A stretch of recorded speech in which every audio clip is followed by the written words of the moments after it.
जय हिंद। आइए अब हम इंडियन पॉलिटी से एक नए चैप्टर और एक नया टॉपिक के बारे में आज से हम पढ़ना प्रारंभ करेंगे। जैसा आप लोगों ने टाइटल में देख लिया, टाइटल में हम लोगों ने देखा कि सेंट्रल इंफॉर्मेशन कमीशन के बारे में। ठीक है, आज हम इस वीडियो में इसके कंपोजिशन, इनका क्वालिफिकेशन और इनके अपॉइंटमेंट के बारे में पढ़ेंगे। ठीक है, और जैसे कह सकते हैं कि सेंट्रल इंफॉर्मेशन कमीशन होती है, ठीक उसी प्रकार जो है एक स्टेट इंफॉर्मेशन कमीशन भी होता है, जो कि स्टेट गवर्नमेंट के द्वारा पूरी की पूरी कह सकते हैं एक स्टेट गवर्नमेंट के जुरिडिक्शंस में आता है। लेकिन यहाँ हम लोग सेंट्रल इंफॉर्मेशन कमीशन के बारे में पहले पढ़ेंगे। ठीक है, एक प्रकार से कह सकते हैं कि सूचना आयोग और किस प्रकार से जो है इस लोकतंत्र को मजबूती प्रदान करने में, ठीक है, या फिर लोकतंत्र को मजबूत करने में सूचनाओं का कितना योगदान है, ये हम सभी इससे कह सकते हैं ना कि वाकिफ है।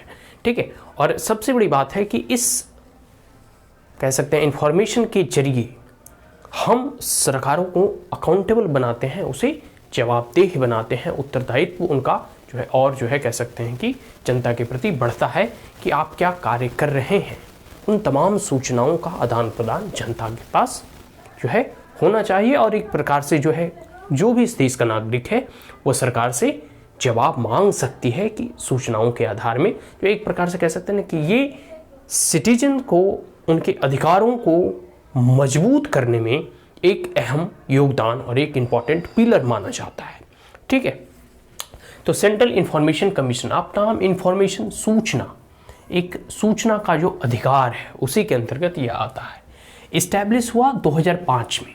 ठीक है, सन 2005 में जो है इसकी स्थापना की गई थी बाई सेंट्रल गवर्नमेंट, क्योंकि यह सेंट्रल इंफॉर्मेशन कमीशन है तो यह केंद्र सरकार के द्वारा इसकी स्थापना की जाती है।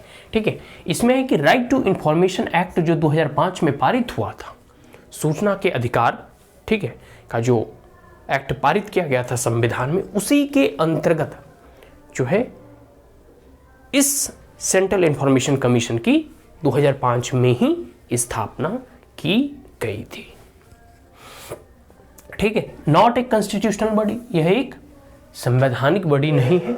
ठीक है, एक प्रकार से गैजेटेड नोटिफिकेशन के जरिए इसे लाया गया है। ठीक है, constituted through an official gazetted notification, एक ऑफिशियल गैजेटेड नोटिफिकेशन के द्वारा जो है कह सकते हैं कि इसे स्थापित किया गया था। यह कोई संवैधानिक बॉडी, संवैधानिक संस्था नहीं है। हाँ, भले ही यह इंडिपेंडेंट है, स्वतंत्र है, but it is not a constitutional body.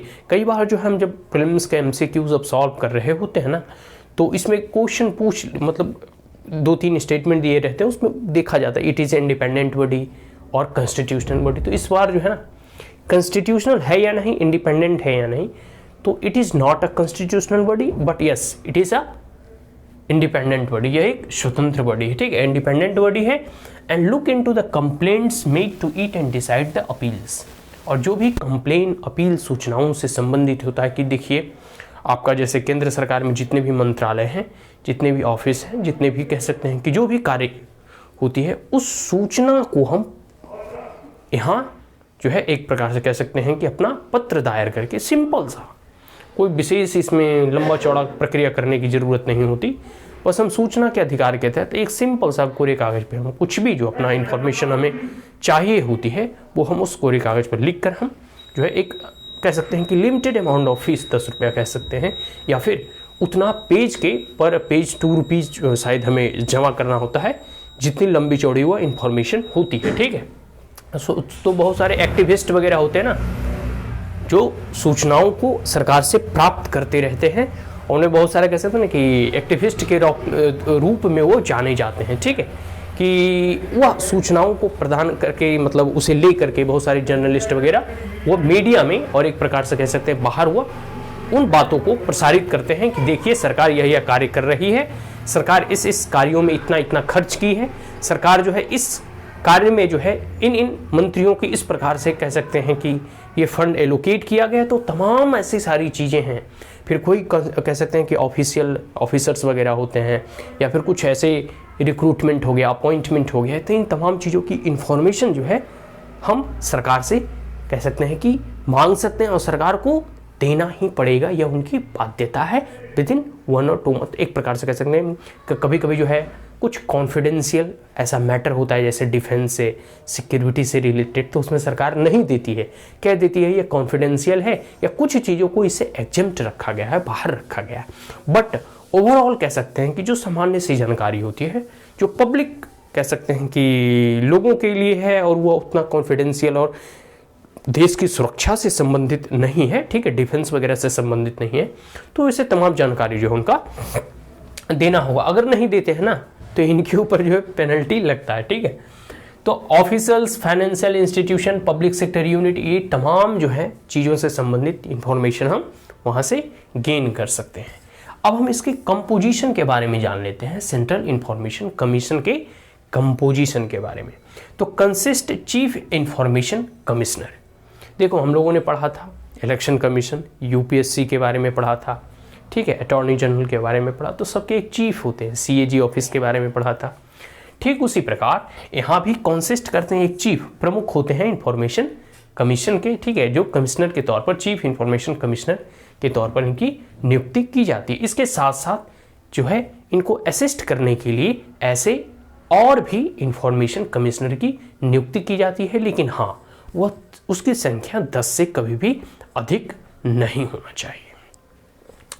Appointed by president, राष्ट्रपति के द्वारा इनकी नियुक्ति की जाती है। बहुत सारे जो सेंट्रल गवर्नमेंट में जितने भी, जैसे सीएजी का ऑफिस हो गया, यूपीएससी के चेयरमैन हो गए, इलेक्शन कमीशन के चेयरमैन हो गए, ये सब सारे के सारे लोग जो है कह सकते हैं राष्ट्रपति के द्वारा ही इनकी नियुक्ति होती है। किसके रिकमेंडेशन के बाद? एक कमेटी बैठता है जिसमें कि हमारे प्रधानमंत्री और लीडर ऑफ द अपोजिशन और इसके साथ साथ एक यूनियन मिनिस्टर, ठीक है, ये जो है इनकी एक कमेटी होती है, ठीक है, और ये लोग जो है रिकमेंड करते हैं राष्ट्रपति को कि इन्हें जो है इंफॉर्मेशन का चीफ कमिश्नर बनाया जाए या फिर इन्हें इंफॉर्मेशन के कमिश्नर बनाया जाए, या ठीक है। तो एक प्रकार से इस कमेटी में प्रमुखतः जो है prime minister, leader of the opposition और यूनियन मिनिस्टर वगैरह होते हैं, और ये तीनों चारों बैठकर जो है किसे इलेक्शन कह सकते हैं कि इसमें इंफॉर्मेशन कमिश्नर बनाना है, इसमें वो जो है रिकमेंड करते हैं और प्रेसिडेंट फिर उनकी नियुक्ति करते हैं। स्टैट क्लियर। आगे है क्वालिफिकेशन के बारे में जान लेंगे कि इनकी क्वालिफिकेशन की क्या ज़रूरत होती है और कितने क्वालिफिकेशन चाहिए या क्या क्या चीज़, एक प्रकार से कैसे होता है, देखो कोई भी एग्जाम होता है तो उसमें मिनिमम एलिजिबिलिटी क्राइटेरिया या क्वालिफिकेशन पूछा जाता है। इसमें मुख्यतः वैसा कोई क्वालिफिकेशन का वर्णन नहीं है, लेकिन हाँ कुछ बातें बताई गई है कि persons of eminence in public life, जो पब्लिक लाइफ में एक प्रकार से इमिनेंट पर्सनालिटी होते हैं और उन्हें जो है नॉलेज है, एक्सपीरियंस है कानून का, साइंस एंड टेक का, ठीक है, मैनेजमेंट का, जर्नलिज्म का और कोई भी सोशल साइंस का, कोई भी, क्योंकि हर एक फील्ड से जो है क्वेश्चंस और एक प्रकार से इंफॉर्मेशन पूछे जाते हैं। तो कोई भी अपने फील्ड के जो एक्सपर्ट हैं, इमिनेंट पर्सनालिटी रहे हैं, एक पब्लिक फिगर रहे हैं और उन्हें अपने फील्ड का तजुर्बा है, अनुभव है, ज्ञान है, वैसे पर्सनालिटीज़ को जो है इस चीफ इंफॉर्मेशन कमीशन में इनका कह सकते हैं कि कमिश्नर के तौर पर या अदर इंफॉर्मेशन कमिश्नर के तौर पर जो है इनकी नियुक्ति की जा सकती है, ठीक है। तो ये इनकी क्वालिफिकेशन है, कोई ऐसा बेसिक क्वालिफिकेशन नहीं है, बस इतना ही। बस उनके एक चीज़ है कि जो भी उस फील्ड के हों, जिसमें क्षेत्र में हो, वो उनके अनुभवी व्यक्ति हों, उनमें उनका ज्ञान हो और एक प्रकार से कह सकते हैं कि एक एक्सपीरियंस और एमिनेंस्ड पर्सनालिटी और एक प्रकार से स्वच्छ व्यक्ति होनी चाहिए। मतलब कोई करप्शन फ्री वगैरह कोई उनके ऊपर अब तक एलिगेशन ना लगा हो, मतलब माने जाते हैं कि हाँ ये व्यक्ति शिष्ट और सभ्यजन है, ठीक है। जो ये इन्फॉर्मेशन प्रोवाइड कराएंगे वो जेन्युइन होगा, कोई इसमें गड़बड़ी नहीं किया जाएगा, ठीक है। आगे है कि not an MP and MLA, हाँ लेकिन कुछ क्राइटेरिया रखे गए हैं, जैसे कि जो भी व्यक्ति चीफ इंफॉर्मेशन कमिश्नर या इंफॉर्मेशन कमिश्नर के पद पर इनकी नियुक्ति की जाएगी वह एमएलए या एमपी वगैरह नहीं होने चाहिए।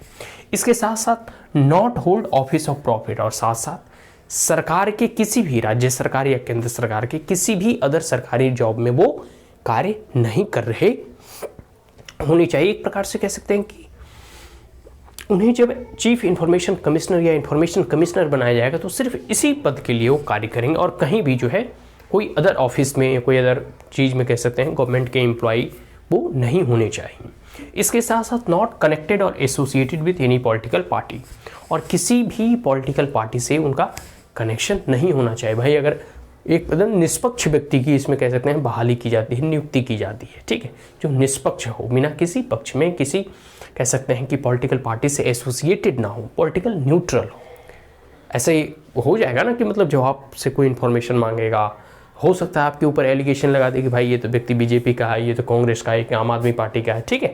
तो इन सब चीज़ों से परे उन्हें एक पॉलिटिकली जो है न्यूट्रल व्यक्ति होने चाहिए, ठीक है। ये ऐसी कुछ क्राइटेरिया रखी गई है। साथ साथ कोई भी प्राइवेट बिजनेस, कोई भी प्राइवेट कह सकते हैं कंपनी, ऑर्गेनाइजेशन से वो अपना नाता ना रखें, ठीक है। तो ये सब कुछ बाध्यताएं और पात्रता जब कह सकते हैं कि दी गई है जब इनमें इनकी नियुक्ति की जाती है। Is that clear? हम लोगों ने पढ़ लिया सेंट्रल इंफॉर्मेशन कमीशन। अब हम जानेंगे बहुत सारे इनके जो है फंक्शंस क्या हैं, इनके कार्य क्या क्या हैं, इन तमाम चीज़ों के बारे में हम लोग आगे पढ़ेंगे। सो दैट्स ऑल, एंड अब हम इस वीडियो को यहीं सम अप करते हैं। And if you are the first time on my channel, like it, share it, as well as subscribe it, also press the bell icon. And if there were any queries, comment, suggestion, advice, you may comment in the comment box. Thank you once again. Have a great day.